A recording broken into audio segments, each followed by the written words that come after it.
Hello everyone, welcome to ISPCS Motivation. Today is day 4th of our new initiative for 69th BPSC, that is 5 MCQ a day initiative. Today we will be discussing MCQ on Indian economy. So without any delay, let's start the session. Question number 1. As per the Union Budget 23-24, arrange the following taxes in terms of their contribution to the union's revenue. Number 1 GST, number 2 union excise duty, number 3 customs and number 4 corporate tax. तो ये question जो है union budget पे based है, जिससे कि BPSC में अक्सर क्वेश्चंस पूछे जाते हैं. आपको बताना है कि इन सारे टैक्सेस जो दिए हुए हैं इनको आपको डिक्रीजिंग ऑर्डर में अरेंज करना है कि उनका कंट्रीब्यूशन यूनियन के इनकम में कितना है. ठीक है, तो जल्दी से वीडियो को पॉज कीजिए और अपना आंसर मार्क कीजिए. आइए अब आंसर देखते हैं. तो आप देखोगे कि जो अगर आप बजट को रीड करोगे तो सबसे ज़्यादा जो कंट्रीब्यूशन है यूनियन के रेवेन्यू में वो जीएसटी का है, तो जीएसटी नंबर 1. दूसरे नंबर पे कॉरपोरेट टैक्स का है. तीसरे नंबर पे यूनियन एक्साइज ड्यूटी का है और चौथे नंबर पे कस्टम्स का है. ठीक है, तो हमारा जो करेक्ट ऑप्शन हो जाएगा वो हो जाएगा option B, that is GST, then corporate tax, then union excise duty, then customs. ठीक है, मैंने इसको शो करने के लिए आपको जो बजट में हमारा दिया हुआ है वो डायग्राम, यहाँ पे एक पिक्चर भी रखा है. देखो, अगर 1 रुपया गवर्नमेंट का इनकम आता है तो यहाँ पे ब्रेकअप दिया हुआ है कि किस हेड से कितना पैसा आता है. जैसे बोरोइंग्स मतलब कर से 34 पैसा आता है. देखो, गुड्स एंड सर्विस से 17 पैसा आता है. कस्टम्स और इनकम से 15 पैसा आता है गवर्नमेंट को. ठीक है, यूनियन एक्साइज से देखो 7 पैसा आता है, कस्टम्स से 4 पैसा आता है. ठीक है, तो ये ब्रेकअप है. तो आप बजट को अच्छे से कवर कर लेना, इससे अक्सर क्वेश्चंस आते हैं. Now let's move on to question number 2. Which of the following organization releases the wholesale price index in India? Option A, National Statistical Office. Option B, Office of Economic Advisor, Ministry of Commerce and Industry. Option C, Labor Bureau, Ministry of Labor. Option D, NITI Aayog. ठीक है, तो आपको बताना है कि wholesale price index मतलब जो थोक भाव पे जो महंगाई जो मेज़र करने के लिए जो इंडेक्स है इंडिया में, उसे कौन रिलीज़ करता है. ठीक है, तो आप जल्दी से वीडियो को पॉज करें और अपना आंसर मार्क करें. So the correct option for this question is office of economic adviser, ministry of commerce and industry. That is option B air. So the correct answer is option B.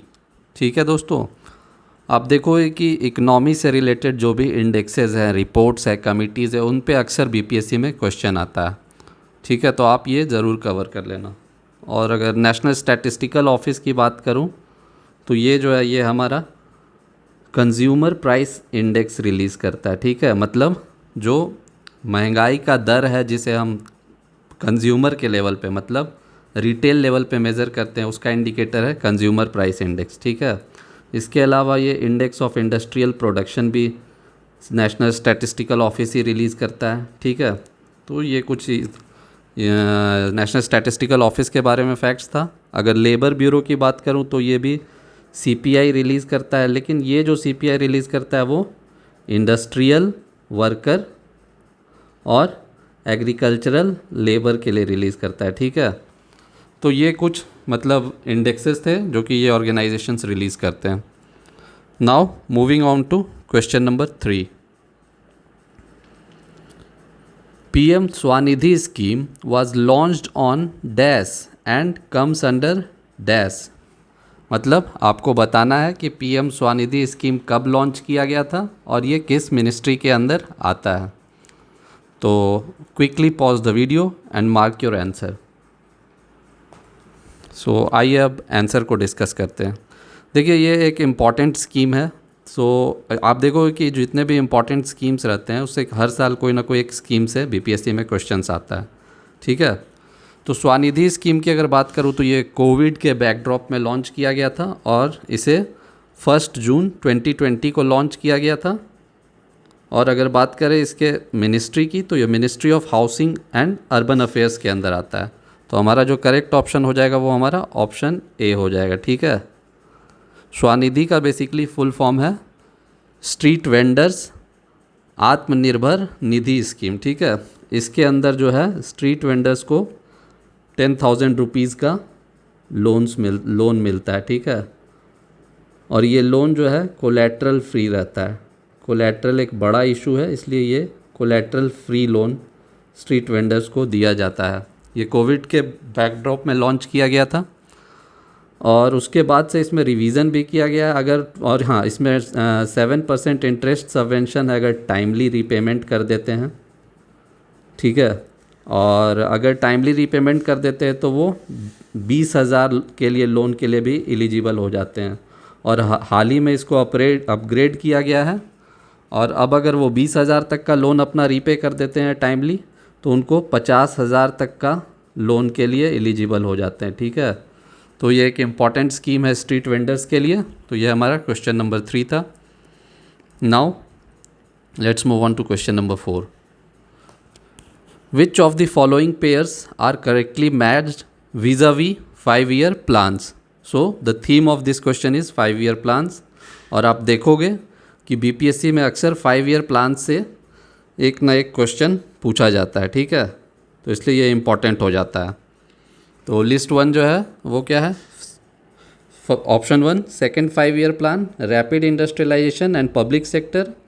Option 2 7th 5-year plan integrated rural development program। option 3 8th 5-year plan human resource development and 4th 11th 5-year plan inclusive development। ठीक है, तो आपको बताना है कि ये इन चारों pair में से कौन कौन करेक्टली मैच्ड है 5-year plans और उनके बारे में जो फीचर्स दिया हुआ है। So quickly pause the video and mark your option. तो आइए अब आंसर को डिस्कस करते हैं। तो हमारा जो पहला है second 5-year plan and rapid industrialization and public sector, ये बिल्कुल सही है। ये बिल्कुल सही है। आप देखोगे कि सेकेंड 5-year के प्लान के टाइम हैवी इंडस्ट्रीज़ का इस्टेब्लिशमेंट हुआ, जैसे कि अपना दुर्गापुर स्टील प्लांट हुआ, राउरकेला में स्टील प्लांट आया। तो इस तरीके से ये बेसिकली महालनोबिस फार्मूला के तहत इंडस्ट्रियलाइजेशन पे जोर दिया गया सेकेंड 5-year प्लान में। ठीक है, दूसरा option 7th 5-year plan integrated rural development programme, ये जो है हमारा ये गलत है। क्यों? क्योंकि जो इंटीग्रेटेड रूरल डेवलपमेंट प्रोग्राम है आप वो देखोगे वो 6th 5-year प्लान के टाइम लॉन्च हुआ है। ठीक है, तो ये ऑप्शन 2 दूसरा जो है वो मैच गलत है। Third option 8th 5-year plan human resource development, ये हमारा बिल्कुल सही मैच है। 8th 5-year प्लान के टाइम ह्यूमन रिसोर्स डेवलपमेंट पे स्पेशल फोकस था। Option 4th 11th 5-year plan inclusive development, आप जब देखोगे कि हाँ ये भी बिल्कुल सही है। 11th 5-year प्लान के टाइम इंक्लूसिव डेवलपमेंट की बात शुरू हो गई थी हमारे देश में और इंक्लूसिव डेवलपमेंट पे स्पेशल फोकस दिया गया था। तो हमारा करेक्ट आंसर हो जाएगा option D, that is 1, 3 and 4। तो ये 5-year प्लान्स के बारे में कुछ इंपॉर्टेंट फैक्ट्स थे और बाकी भी 5-year प्लान्स के बारे में आप ज़रूर देख लेना, क्योंकि बीपीएससी में इससे रिकरेंट थीम पे इस थीम पे हर अल्टरनेट ईयर लगभग क्वेश्चन पूछे जाते हैं। Now moving on to question number 5।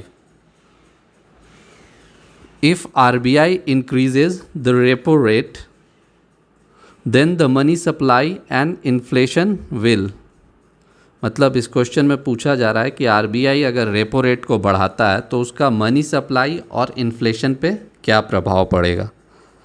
तो आप जल्दी से वीडियो को पॉज करें और अपने आंसर को मार्क करें। So the correct answer to this question will be option B. No sorry, the correct answer to this question will be option C. मतलब अगर रेपो रेट बढ़ेगा तो आप देखिएगा कि मनी सप्लाई भी घटता है और इन्फ्लेशन भी घटता है। तो ये हमारा क्वेश्चन नंबर 5 का आंसर हो जाएगा। थोड़ा सा इसको अगर डिस्कस कर लें तो पहले रेपो रेट को समझ लेते हैं। आई होप आप लोग रेपो रेट जानते होंगे, लेकिन जल्दी से रिवीजन कर लेते हैं, ठीक है। तो जो भी हमारे देश में कमर्शियल बैंक्स होते हैं उनके लिए बैंकर का काम करता है सेंट्रल बैंक, जो कि हमारे देश में है आरबीआई। तो आरबीआई कमर्शियल बैंक के लिए बैंकर का काम करता है। मतलब अगर उसे कभी पैसे की ज़रूरत पड़ती है तो वो आरबीआई बैंक को अगर पैसे की ज़रूरत पड़ती है तो वो आरबीआई से जाके पैसा लोन पे लेते हैं। तो जब वो आरबीआई से पैसा लोन पे लेते हैं तो जैसे हम भी लोन लेते हैं तो हम बैंक के पास जाते हैं तो बैंक को हमें कोलेट्रल देना होता है। तो उसी तरह बैंक को भी जब वो लोन लेने जाते हैं आरबीआई के पास तो कोलेट्रल देना होता है। तो उसके लिए वो क्या देते हैं, गवर्नमेंट बॉन्ड्स, ठीक है। तो ये उनका कोलेट्रल है और इसके बेसिस पे उन्हें जो लोन मिलता है। और सिंपल भाषा में अगर कहूँ तो रेपो रेट जो है वो जो आरबीआई जो इंटरेस्ट रेट चार्ज करता है बैंक्स को लोन देने के लिए वो रेपो रेट होता है, ठीक है।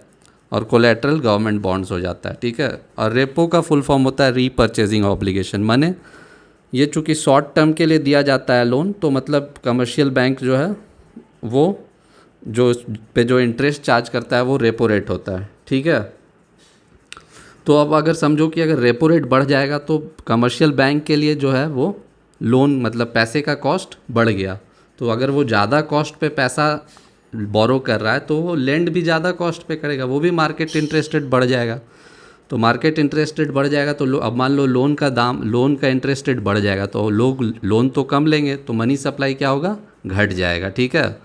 और जब मनी सप्लाई घट जाएगा मतलब आप इमेजिन करो एक सिनारियो कि जहाँ पे बाज़ार में लोग के पास 10 रुपये था, अब उसी बाज़ार में लोगों के पास 5 रुपये है। तो जो सामान आप फ़र्ज़ करो कि जो सामान जब उनके पास 10 रुपये था तो जो सामान वो 2 रुपये में ख़रीदते थे, क्या वो अब ख़रीदेंगे 2 रुपये में? नहीं। अब उनके पावर का परचेजिंग पावर कैपेसिटी घट गई है। तो अब क्या होगा, चीज़ों का दाम घटना चालू होगा ताकि इक्विलिब्रियम फिर से इस्टेब्लिश हो पाए। तो इसलिए जब रेपो रेट बढ़ेगा तो मनी सप्लाई भी घटेगा और चीज़ों के दाम भी घटेंगे, उससे इन्फ्लेशन भी घटेगा। तो ये कॉन्सेप्ट से रिलेटेड क्वेश्चंस था जो कि अक्सर बीपीएससी में एक क्वेश्चन पूछे जाते हैं। तो ये हमारा आज का 5 क्वेश्चन था इकोनॉमी पे।